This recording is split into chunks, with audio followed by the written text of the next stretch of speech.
Masalah itu biasa. Coba bisa beritahu kanan kirinya, masalah kita itu biasa. Ini aja langsung mematahkan satu stigma, suatu mitos bahwa masalahmu istimewa. Sering kan kalau kita merasakan pergumulan, tekanan hidup, kita merasa kayak kita ini satu-satunya di seluruh dunia dan paling malang. Jangan mikir gitu, karena itu berujung kekalahan. After all, it's a lie. It's a devil-infused lie. Itu suatu bukan hanya dusta, itu benar-benar yang iblis ingin kita pikirkan. Kita baca dulu 1 Korintus pasal 10 ayat 13, mari kita baca bersama-sama. 1, 2, 3, pencobaan-pencobaan yang kamu alami ialah pencobaan-pencobaan biasa, yang tidak melebihi kekuatan manusia. Sebab Allah setia dan karena itu ia tidak akan membiarkan kamu dicobai melampaui kekuatanmu. Pada waktu kamu dicobai, ia akan memberikan kepadamu jalan keluar sehingga kamu dapat menanggungnya.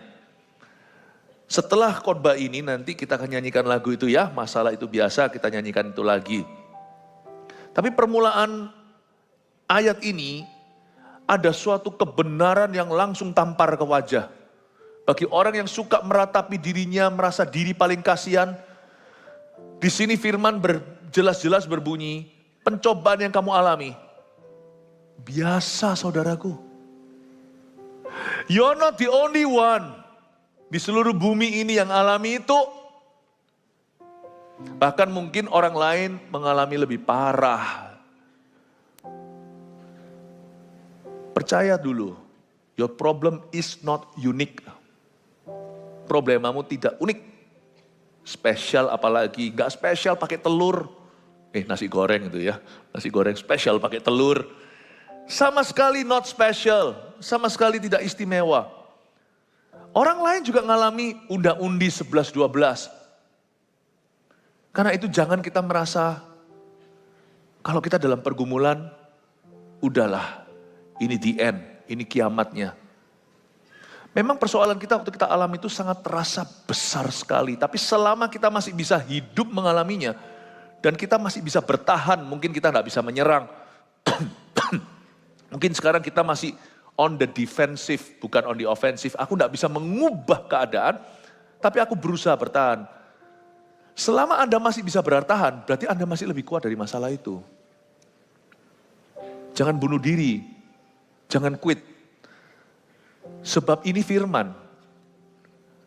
Masalah itu bukan hanya biasa, dia ada tanggal kadaluarsanya.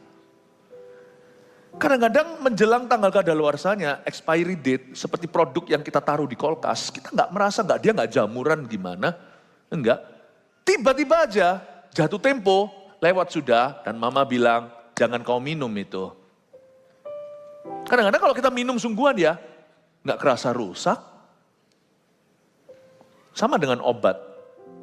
Kadang-kadang kita nggak tahu, lu kok nggak mempan obat anti panas. Hati-hati ya, kalau obat sudah expired jangan dimakan, jangan demi hemat. Soalnya nanti gara-gara itu keracunan obat, parah nanti. Bilnya lebih tinggi. Sesuatu yang kadaluarsa itu kadang-kadang nggak ada tanda-tanda bahwa dia akan segera usai. Tuhan juga tidak perlu ngasih kita titik terang. Bagi Tuhan, mari ya sudah mari, selesai. Nanti tiba-tiba seperti suatu hari, masalah itu pergi gitu aja menguap. Ya enak Pastor Philip kalau bisa begitu kan, masalahku hutang piutang. Nggak tentu, kadang-kadang Tuhan nanti akan membuat itu tertutup. Kita aja deg-degan tiap bulan, nutup gak ini? Tapi ternyata bisa. Memang gak kelimpahan ya, pas-pasan. Tapi setelah itu loh kok bisa ya, nutup terus. Nanti kalau tutup buku setahunan, kita pembukuan, ya kita mengadakan pembukuan. Kok bisa ya? Bahasa Inggrisnya the end smith atau ujung tali dengan ujungnya itu bisa ketemu sendiri.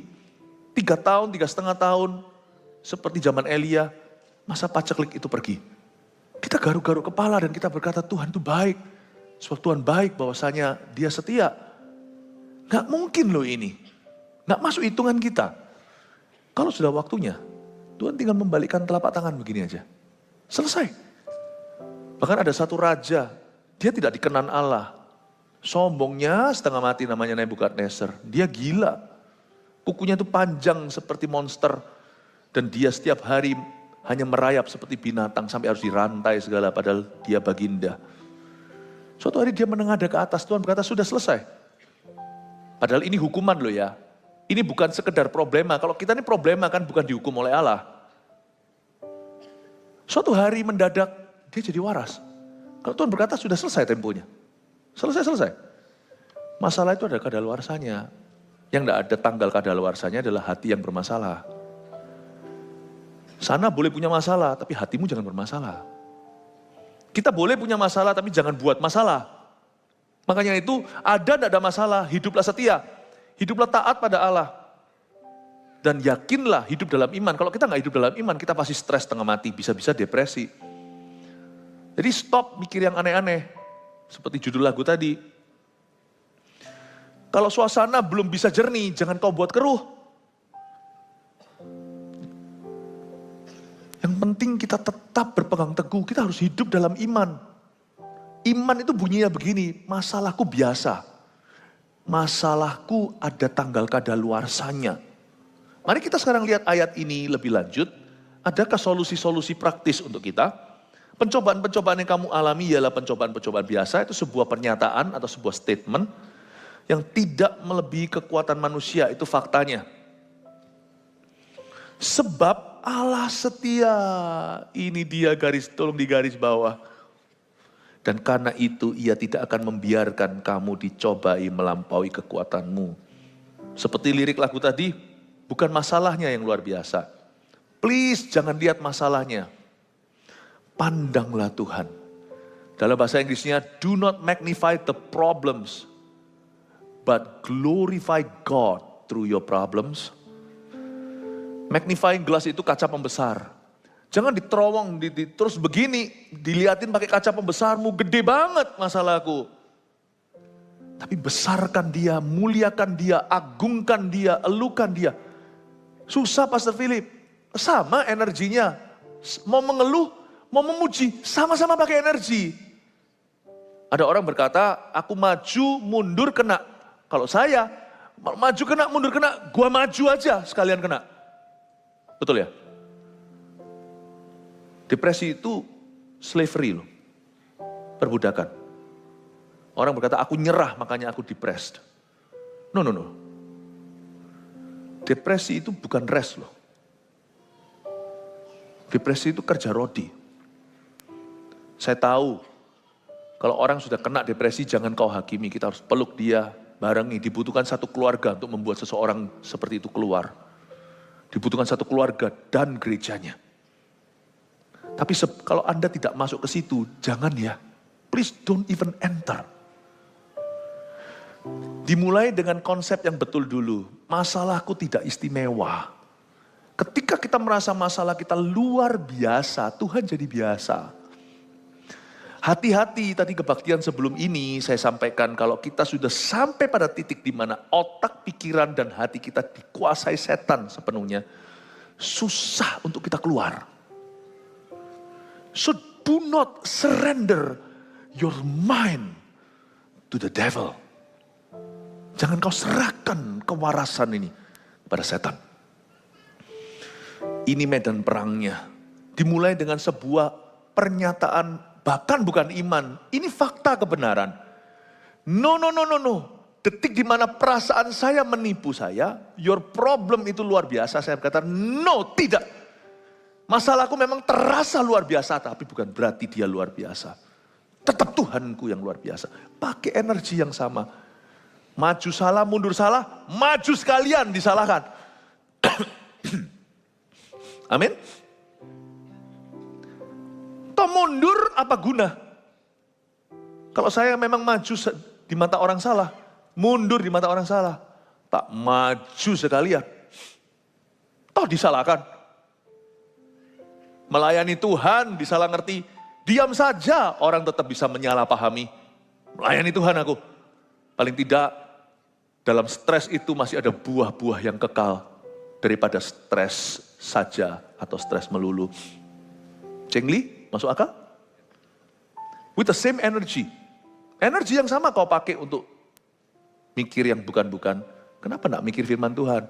Itu loh tadi, lebih baik merenungkan firman Tuhan daripada pikir yang bukan-bukan.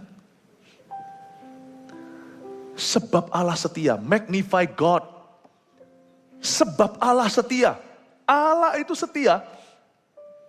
Pandang kesetiaannya. Allah, sebab Allah setia. Makanya kalimat pertama di ayat 13 tidak mumpuni, tidak cukup. Harus ada fondasinya.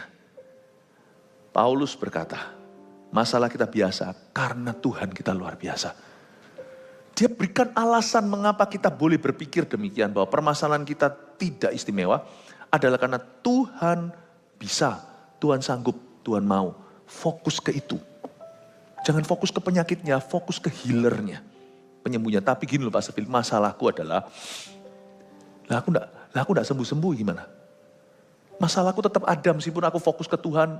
Sampai kapan? Emang punya pilihan?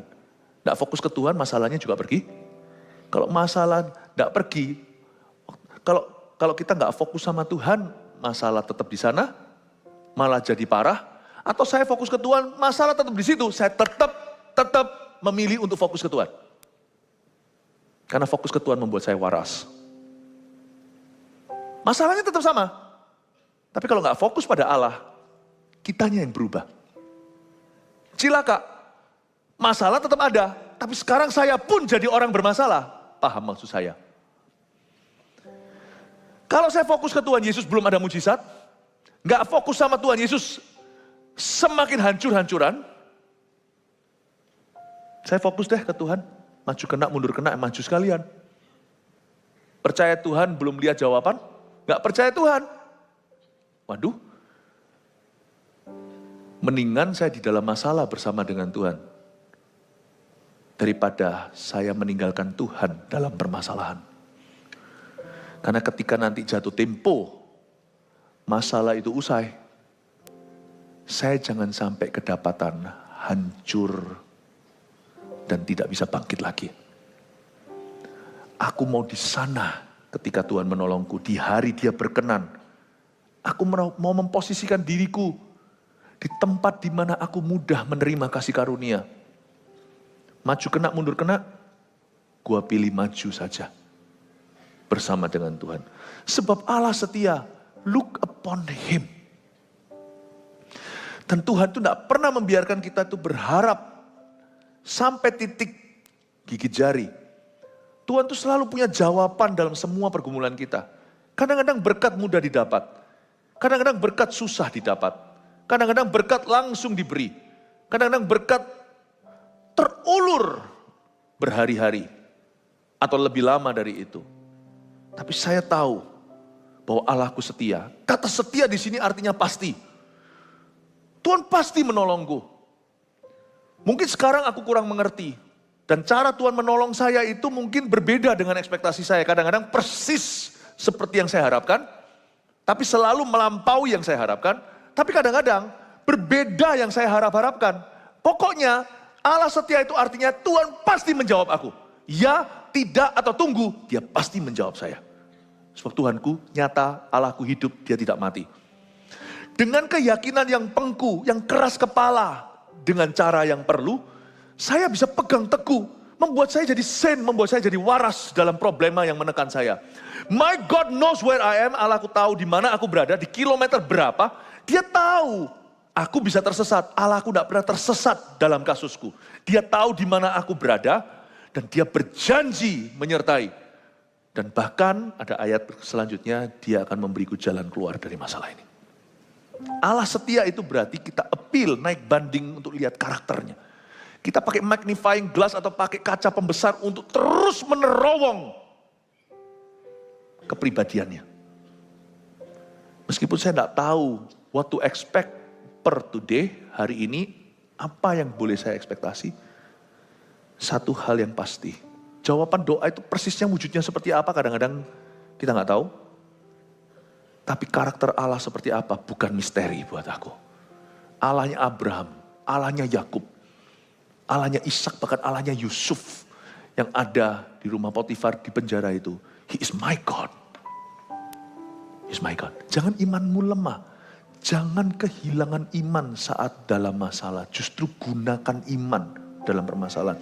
Iman kita dalam masalah tidak lagi bentuknya feeling. Mungkin imanmu terasa seperti biji sesawi tapi pas-pasan. Tapi jangan kau izinkan tercuri. Itu satu-satunya your lifeline. Seperti orang kalau sudah di ICU itu, di ventilator apalagi, itu satu-satunya masuk oksigen ya dari selang itu. Bahkan dibolong di sini. Kalau Anda tahu dalam permasalahan, satu-satunya yang tertinggal adalah pengharapan. Jangan kau lepaskan.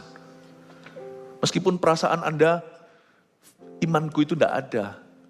Orang lain yang melihatmu tahu bahwa imanmu kuat. Cuman kita tidak merasa karena kita dalam masalah.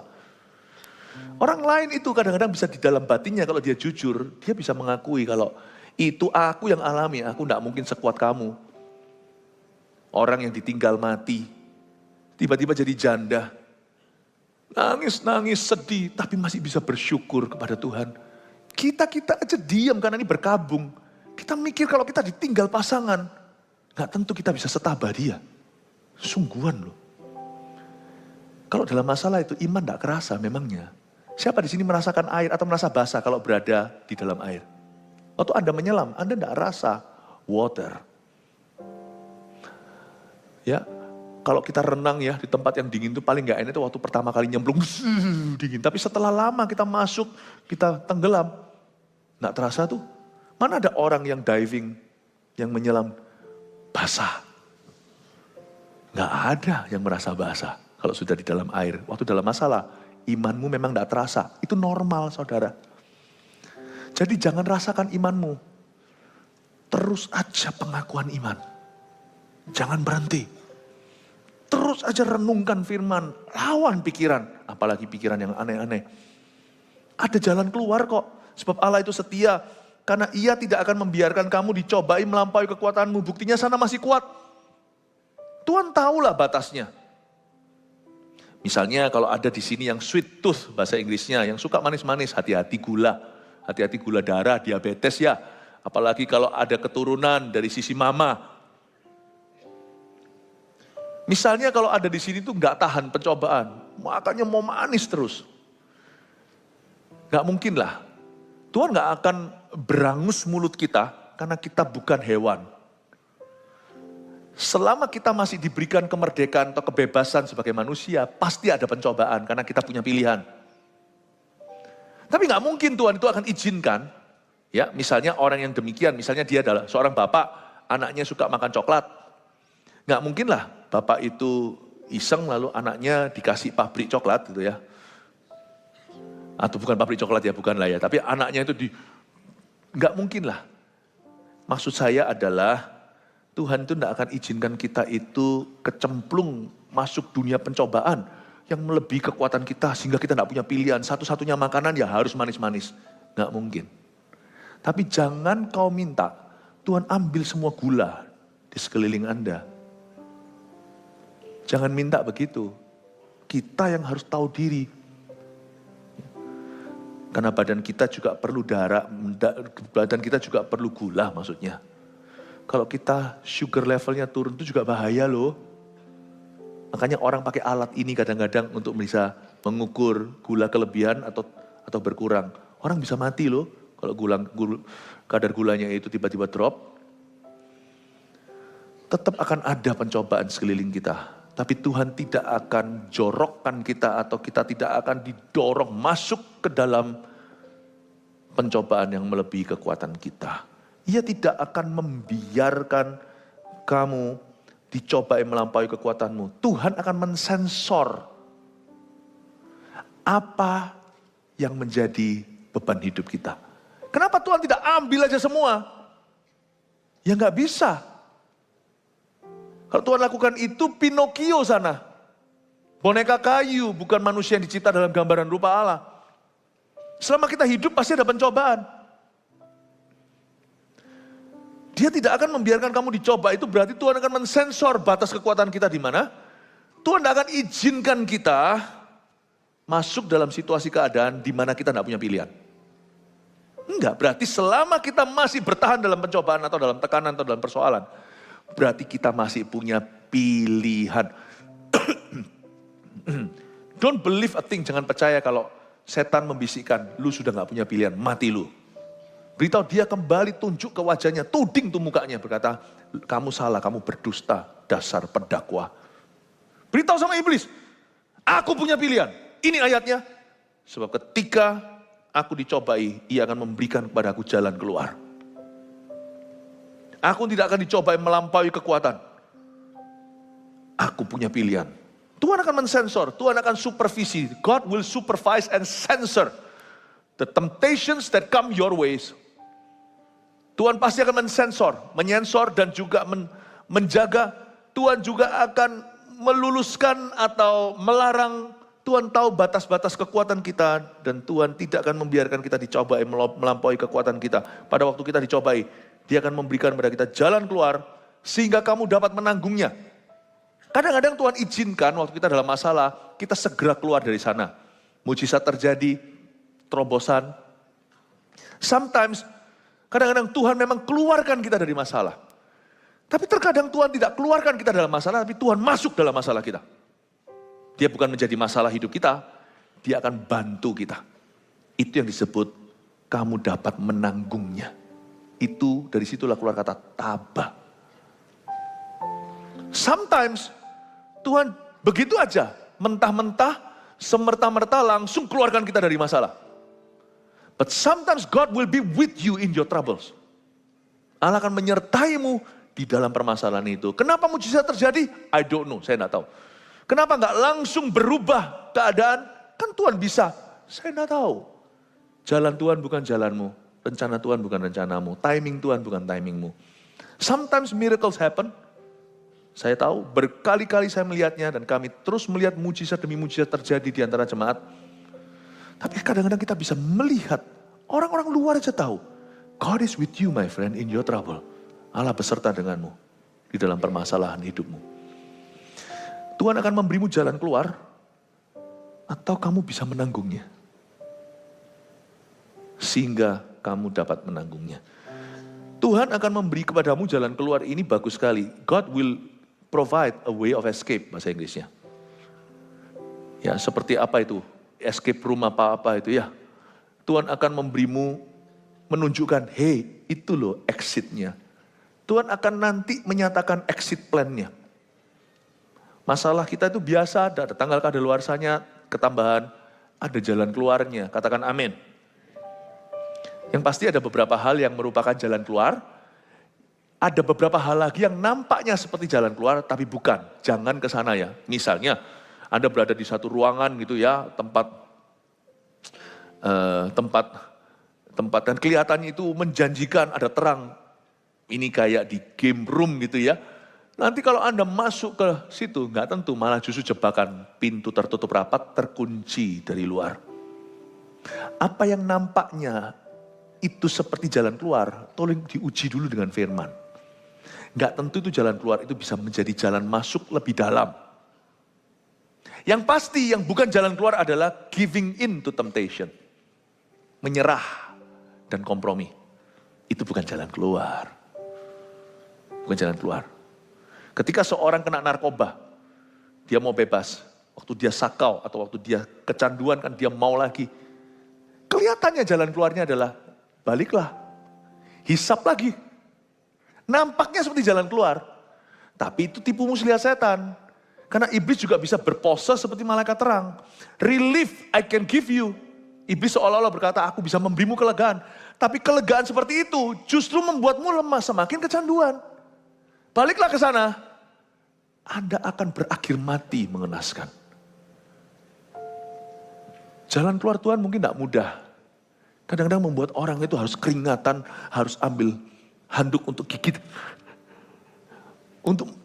Aku tidak mau kembali ke sana. Kayaknya di situ tuh menjanjikan. Isap sebentar kan puas.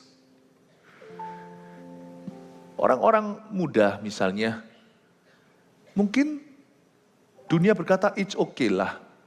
Untuk bisa meredakan biologi katanya, hormon segala. Sana, lakukan apa yang orang-orang muda selalu lakukan di dunia. Release your stress. Ini setan memberimu jalan keluar. Dia bertindak seolah-olah malaikat. I provide an escape for you. Kamu bisa lolos. Silakan, daripada terus bertahan, tidak mau berdosa. Keluarkan. Nggak usah saya jelaskan ya. Dan anak kecil juga soalnya. Really? After that, you're satisfied? Atau habis itu, kena belenggu? Satu hal ke hal lain, setelah itu merasa guilty, merasa bersalah. Nggak keruan harinya. Nggak bisa cuman sekedar begitu. Pasti harus ada materi, namanya pornografi. Lalu habis itu tercemarlah dia, hubungannya kacau dengan Tuhan. Lalu nanti kemudian jadi karakter, nanti kemudian pacaran juga tidak benar pacarannya. You think that's a way out? That's a way in. Itu bukan escape, itu bukan jalan keluar, itu jalan masuk ke sesuatu yang lebih buruk. Dunia menawarkan. Tidak sembuh, didoain pendeta tidak sembuh. Ayo pergi ke orang pintar. Orang pintar tidak akan, orang yang sungguhan pintar tidak akan ke orang pintar. Setan itu hanya bisa memindahkan penyakit, dia tidak bisa menyembuhkan. Namanya tipu muslihat. Tapi setelah itu jiwamu diikat. Ada tumbalnya itu. Kalau Anda tidak bisa membayar tumbalnya, Anda bisa dibuat nggak karuan. Dan biasanya yang kau tumbalkan adalah anakmu, keturunanmu. Jangan tanda tangan kontrak sama setan. Dikasih barang apapun, itu nggak pernah free. Cuma-cuma itu hanya disalib. Yesus berkata, ampuni mereka. Cuma-cuma kau menerima, cuma-cuma berikan. Itu hanya Tuhan. Keselamatan itu tidak bisa berbayar. Setan itu lebih kejam daripada pengusaha yang paling licik di dunia. Daripada pemeras, daripada penjajah. Setan lebih ngeri. Mendingan Anda berurusan dengan mafia daripada sama iblis. Sama lintah darat daripada sama setan, sungguhan. Karena kalau Anda dealing dengan hambanya, lebih mudah daripada Anda dealing dengan bosnya. Setan itu adalah biang kejahatan. Jangan main-main. Ayo aja, ini aku ada jalan lain, jalan ini. Ya ampun. Saya mau dorong Anda untuk mengerti bahwa ada jalan keluar yang nampaknya seperti jalan keluar. Jangan masuk ke sana. Banyak monsternya. Jalan keluar dalam Tuhan itu kadang-kadang tidak selalu kelihatan mujizat. Tapi saya menemukan beberapa hal yang bisa merupakan langkah-langkah ke arah sana. Pertama-tama yang harus Anda tangkap adalah percaya dulu bahwa masalahmu itu biasa. Itu permulaan jalan keluar. Waktu Anda mulai elukan masalah, Anda akan selama-lamanya kerasan di sana. Sungguhan tanpa Anda sadari, bukannya Anda mau begitu. Tapi kalau Anda Anda terpancing, terjebak dengan pemikiran itu, apalagi sudah terus diakui dengan mulutnya, sudahlah Anda tidak akan keluar-keluar. Jalan keluar pertama itu pasti adalah percaya dulu. Terima ini sebagai wahyu. Masalahku biasa, tidak unik, tidak istimewa. And that I'm not alone facing it. Aku tidak sendirian menghadapinya. Kalau Anda bisa berpikir gitu, keluar tidak keluar hari ini masalah, hatimu tidak akan masuk lebih dalam permasalahan itu. Paham ya Bapak Ibu Saudara? Dan selalu Anda mulai dengan sesuatu yang Anda tahu. Mungkin Anda tidak dapat firman yang baru, kadang-kadang kita mau ayat yang baru. Apalagi kalau dalam masalah yang paling kita gandrungi tahu nggak apa? Bukan gembala, nabi. Nubuatkan saya. Padahal sebenarnya sebagian besar firman dalam kehidupan jemaat itu akan digenapi lewat gembala. Nabi itu meneguhkan, mengkonfirmasi. Seperti Hagai dan Zakaria. Tapi Esra lah yang terus memberi makan. Karena itu pesan-pesan penggembalaan camkanlah di hatimu. Karena itu nanti yang akan sungguh-sungguh membentuk hidupmu. Tapi jangan kita remehkan nubuatan. Ambil yang baik, simpan yang perlu. Tuhan juga bekerja dan bersabda lewat nabi-nabinya. Tapi firman yang reguler itu loh. Justru kalau kita terus cari profesi, jangan-jangan seperti orang yang hamil. Anaknya dikasih makan satu jenis makanan itu terus keluarnya ada kecacatan. Terlalu tinggi mungkin, semua makanan bergizi melulu. Nggak normal. Makan sehat. Itu kan masalah orang kaya hari-hari ini. Si A, tante ini, AI itu ngomong begitu, sikat terus makan itu. Keluar anaknya sampai juling semuanya. Be careful ya. Remember this. Normal food. Saya bukan dokter, saya ngomong secara rohani aja. Normal spiritual food nourishes better. Bukan yang wah. Nanti kalau yang wah malah keracunan terus merkurinya. Ya gitulah, tanya dokter, jangan tanya saya. Saya ngomong ini sebagai kiasan ilustrasi belaka. Normal food. Bertumbuhlah.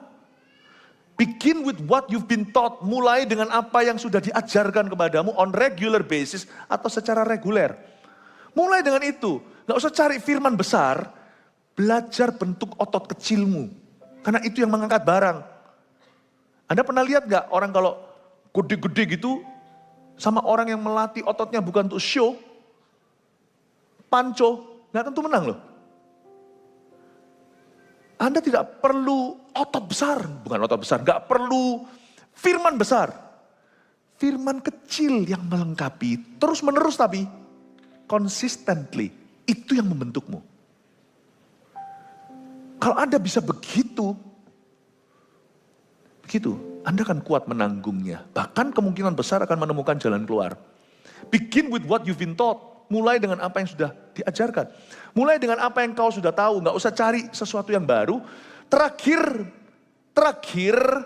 kita punya pos terakhir kita itu apa? Tuhan berkata apa dalam hidupmu? Kita sedang dalam masalah nih. Kita mencoba cari satu profesi atau sesuatu firman besar. Tapi terakhir sebelum aku masuk dalam masalah itu, Tuhan ajari aku bersyukur.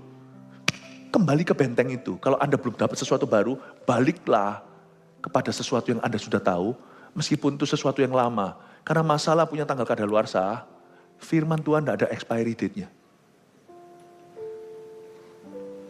Tidak ada. Anda kembali ke situ. Itu jalan keluar. Kalau Anda bingung mau mikir apa, pikirkan terakhir kali sebelum masalah itu menghantammu, apa yang Tuhan ajarkan. Pegang teguh pada itu. Amin. Make sense gak? Masuk akal?